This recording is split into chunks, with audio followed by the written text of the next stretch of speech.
حضرات اہل بیت پاک کی طرف بڑھنے سے پہلے میں علماء اہل سنت کے 3 قانون پڑھوں گا اور اس کے بعد میں قرآن کریم کی آیت کی طرف چلوں گا۔ یہ اہل بیت کا لفظ سمجھنے کے لائق ہے، اس پر غور کرنے کی ضرورت ہے۔ یہ کس جماعت پر بولا جاتا ہے، کن کے لیے بولا جاتا ہے، ایسا نہ ہو کہ جن کے لیے نہیں بولا گیا ان کے لیے استعمال کر دیا جائے، اور جن کے لیے جو اس میں شامل ہے ان کا انکار کر دیا جائے۔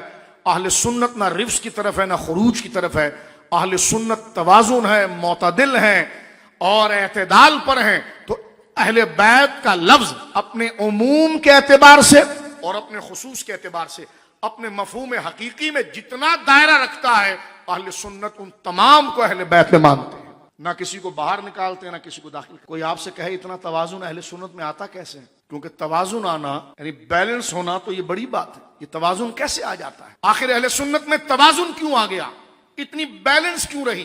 تو اس راز کو امام اہل سنت نے اپنی مبارک علم کلام کا شاہکار المعتمد المستند کے اندر بیان کیا ہے کہ صحابہ کے لیے اور اہل بیت کے لیے اور جماعت صحابہ کے سارے افراد کے لیے اور اہل بیت کا اطلاق جن جن کے لیے تو ان سب کے لیے، اور پھر ان دونوں طبقوں کو بیلنس رکھنے میں ایک تھا کہ اس کے نزدیک اہل بیت کی تعریف بڑی عجیب لگی اور وہ ادھر چوری کرتا رہا، اور ایک تھا کہ جناب جسے صحابہ کی تعظیم سے اس نے آنکھیں موڑی اور وہ جناب ادھر چوری کرتا رہا۔ لیکن اہل سنت وہ ہے کہ جن کے سامنے صدیق و عمر عثمان کا نام لیا جائے تب بھی ان کا چہرہ روشن ہوتا ہے، اور علی زہرا پاک حسن و حسین کا نام لیا جائے تب بھی چہرہ روشن ہوتا ہے۔ وہ بندہ کس حوالے سے اس چیز کو اینالائز کرتا ہے اور سنی کسی مسئلے کو سمجھنے کے لیے اپنی فکر کی بنیاد کیا بناتا ہے، کیونکہ جو تھاٹ اور بنے گا وہی نتیجہ مانے۔ کسی نے کسی کو کہہ دیا تھا کہ جناب ٹماٹر کالے ہوتے ہیں، تو 1000 اس کے منہ کے آگے رکھ دیں وہ لال آپ نہیں مانے گا، وہ کیونکہ اس نے دماغ بنا لیا کہ کالے ہوتے ہیں، اور وہ ملتے بھی ہارڈ ویئر کی دکان پر ہے، تو وہ ادھر جا کر ڈھونڈ رہا ہے، اس کو کہہ دیا کہ نہیں وہ تو سبزی کی دکان پر ملتے ہیں۔ تو اگر اس کو ٹماٹر کی دکان پر لے جا کر ریڑھی پر کھڑا کر دیا جائے کہ جناب یہ سبزی ہے، یہ ہارڈ ویئر کی کوئی ٹھوس مادی چیز نہیں ہے، اور یہ کالے نہیں ہوتے ہیں، یہ لال ہوتے ہیں، لیکن اس نے تھاٹ بنا لیا اپنا، اس نے کہا نہیں آپ غلط کریں، 1000 دلیلیں رد کر دے گا، وہ جائے گا ادھر ہی اور چیز نہیں ملے گی۔ یہ بنیادی فرقہ واریت بنتی ہے کہ جب تھاٹ غلط بنے گا، نظریہ غلط بنے گا، تو پھر نتیجہ بھی غلط آتا رہے گا۔ اہل سنت جو نتیجہ بناتے ہیں وہ جس بنیاد پر بناتے ہیں اس چیز کو سمجھنا ضروری ہے۔ اس میں ایک بات میں اور بھی ایڈ کر دیتا ہوں تاکہ جو قانون اتنا قیمتی اعلیٰ حضرت نے لکھا ہے وہ سمجھ میں آ جائے۔ کچھ طبقے میں ہم نے یہ دیکھا ہے کہ وہ صحابہ کرام کی مدح و شان میں بڑی بڑی کتابیں لکھتے ہیں، اور یہ کسی تعریف سے کم نہیں، ہم بھی کرتے ہیں اور کرنا چاہیے، بڑی عزت کا کام ہے، بڑی شان کا کام ہے، انکار نہیں۔ لیکن غور کیجئے، ایک صحابی رسول ان کی شان میں 10 روایات وہ نقل کرتے ہیں، لیکن جب اس روایت کی سند کو دیکھا جاتا ہے تو سند اتنی پختہ نہیں ہوتی کہ اس پر کوئی بہت بڑا دعویٰ کیا جائے، لیکن ہے صرف صحابی ہونا ہی کافی ان کا، لیکن روایت مل گئی کسی کتاب میں، اور اس کتاب کے اندر 10 روایتیں ملی ہے تو 4 بالکل درست ہیں، لیکن 6 کے اندر کچھ روایت میں کمزوری ہے، راوی کے اندر کچھ کمزوری ہے۔ اب ان سے کہا کہ جناب یہ راوی میں کمزوری ہے، تو انہوں نے کہا میں تحقیق کروں گا۔ اب اس نے تحقیق کر کے سارا زور لگا کر ایک صفحے کی بات کو 1000 صفحے تک پھیلا کر اس راوی کی قدر کو کہیں سے شواہد جمع کر کے یہ جمع کر کے جرح و تعدیل سے اس راوی کے منصب کو اٹھا کر واضح کر دیا۔ میں نے کہا واہ، جب بات رسول اللہ کی شان کی ہوتی ہے، مثلا انگوٹھا چوم لینا یا کوئی فضائل، اس میں اگر کوئی راوی کمزور آ جائے تو تم یہ کہہ کر رد کر دیتے ہو، اس کی ضرورت نہیں ہے۔ لیکن اگر ایسا کمزور راوی کوئی صحابی کی شان بیان کرنے آ جائے تو سارا زور تحقیق کا لگا دیتے ہو۔ تو میں یہی علمی بے وقوفی بتانا چاہ رہا ہوں کہ صحابی کو رسول کو چھوڑ کر پکڑ رہے ہو۔ او بھائی تم نے صحابی کے لیے جو محنت کی اچھا کام کیا ہے، لیکن جب وہی چیز رسول اللہ کے لیے آ جاتی ہے تو کہہ دے تو جناب بخاری سے دکھاؤ، مسلم سے دکھاؤ، فلاں کتاب سے دکھاؤ۔ تو میں نے کہا یہی تمہارے جہنم اور خروج کا ذریعہ ہے کہ صحابی کو صرف صحابی مانو تو کوئی جنت میں نہیں لے جائے گا، صحابی کی خود عظمت رسول اللہ کے قدموں اور نسبتوں کی وجہ سے۔ اور یہ چوری آپ ماحول میں دیکھتے رہتے ہیں۔ یوم صحابہ 4 یار کریں گے، بالکل کرنا چاہیے، ہم بھی کرتے ہیں۔ سیدنا صدیق اکبر کا یوم کریں گے، کرنا چاہیے، کیوں نہیں کرنا چاہیے، لیکن اگر میلاد کی بات آئے تو آنکھیں ماتھے پر آ جاتی ہیں۔ میں کہتا ہوں ذرا غور کرو، اس کا حساب خدا کو دینا پڑے گا۔ اسی لیے کہتے ہیں دیکھو جو تھاٹ بنایا وہ ایک طرف نکل پڑا، کیونکہ وہ اس رابضی کے بغض میں اس طرف نکلا تھا اور رابضی اس کے بغض میں نکل گیا تھا۔ لیکن اہل سنت ان دونوں کو خاطر میں نہیں لاتے۔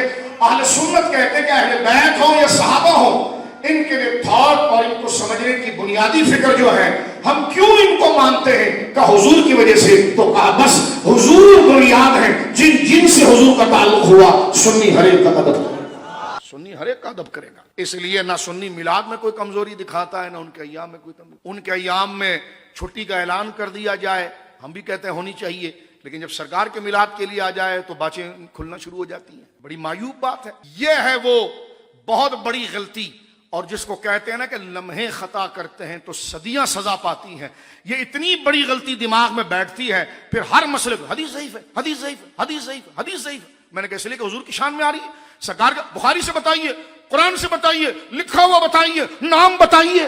تو میں نے کہا اس صحابی کے لیے اگر یہی مطالبہ راوی تجھ سے کر دے کہ اپنے بخاری سے دکھا دیجیے، بخاری والا ثقہ راوی دکھا دیجیے، تو یہی کہے گا یہ کوئی ضروری ہے کسی بھی کتاب میں آ جائے؟ ضروری ہے اگر اس کے شواہد مل جائیں؟ تو میں نے کہا حضور علیہ الصلوۃ والسلام کے میلاد شریف کے حوالے سے کوئی حدیث، یا علم پاک کے حوالے سے کوئی حدیث، یا سرکار کے نام مبارک کی تعظیم میں کوئی ایسی محبت میں انگوٹھا چوم رہا ہے، اس روایت میں اگر کوئی کمزوری ہو لیکن اس کے شواہد، حوالے، تائید کے دیگر اور جگہ پر مل رہے ہوں، ان تمام کو فراموش کر کے بخاری کا مطالبہ کرنا اور اونچی سند کا مطالبہ کرنا، تو میں کہتا ہوں کہ زباں پہ کلمہ توحید اور دل میں بغض رسول، ارے یہ بے وفا ہیں، کسی با وفا کی بات کرو، پھر اس کا کوئی علاج نہیں، کیونکہ دل میں اتارنا ہمارا کام نہیں۔ یہ وہ قوانین ہے جو یاد رکھنا ضروری ہے، اسی پر اصول اور اسی پر علم جو ہے وہ مرتب ہوتا ہے۔ علم کہتے ہی علم کو سمجھنے میں ہے، پڑھنے کا نام علم نہیں ہے۔ جو پڑھا ہے وہ تیرے دماغ میں بھی آیا ہے، اور دماغ میں آئے گا تو یوٹیلائز کرے گا نا، اس کو استعمال کرنا وہ آ جائے تو ایک ہے علم، اور ایک ہے علم کا نفع، اور علم کا نفع اللہ اسے دیتا ہے جس سے اللہ رب العالمین چاہتا ہے۔ اعلیٰ حضرت امام اہل سنت رضی اللہ تعالیٰ المعتمد المستند کے اندر ارشاد فرماتے ہیں اپنی ذات کو متوازن رکھنے کا طریقہ کیا ہے۔ آپ فرماتے لیس حب الصحابۃ لذواتہم ولا حب اہل البیت لانفسہم بل حبهم جمیعا لوصلتہم برسول اللہ صلی اللہ تعالی علیہ وسلم۔ فرماتے ہیں نہ تو صحابہ سے محبت، نہ تو جماعت صحابہ ابو بکر و عمر و عثمان و علی جملہ صحابہ رضوان اللہ اجمعین، فرماتے ہیں نہ صحابہ سے محبت ان کی ذاتی حیثیت کی وجہ سے ہے کہ وہ مکہ شریف میں رہے یا عرب میں رہے، فرمانے نہ صحابہ سے محبت ان کی ذاتی حیثیت کی وجہ سے ہے، اور نہ اہل بیت سے پیار ان کی شخصیت کی وجہ سے ہے۔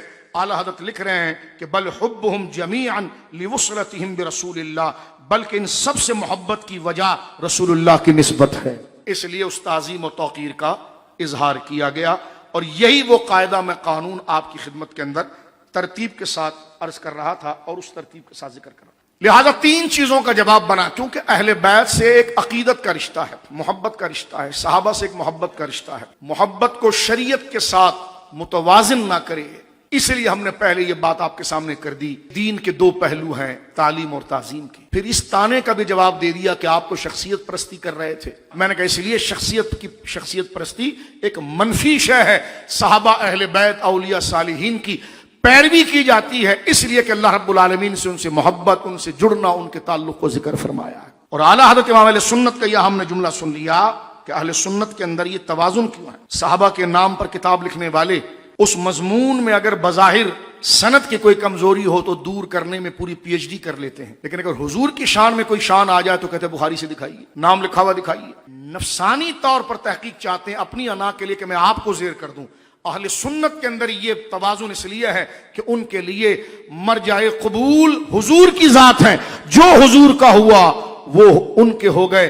اس لیے امام اہل سنت نے توجہ کیجئے ایک نعت بھی اس پر لکھ دی کہ یا رسول اللہ ہم تو آپ ہی کے دیوانے ہیں، اور ہم تو یہ کہتے ہیں کہ بھائی چمک تجھ سے پاتے ہیں سب پانے والے، جس کو بھی چمک ملی یا رسول اللہ وہ آپ سے ملی ہے، میرا دل بھی چمکا دے چمکانے والا۔ مرکز ذات مصطفیٰ ہے صلی اللہ تعالی علیہ وسلم۔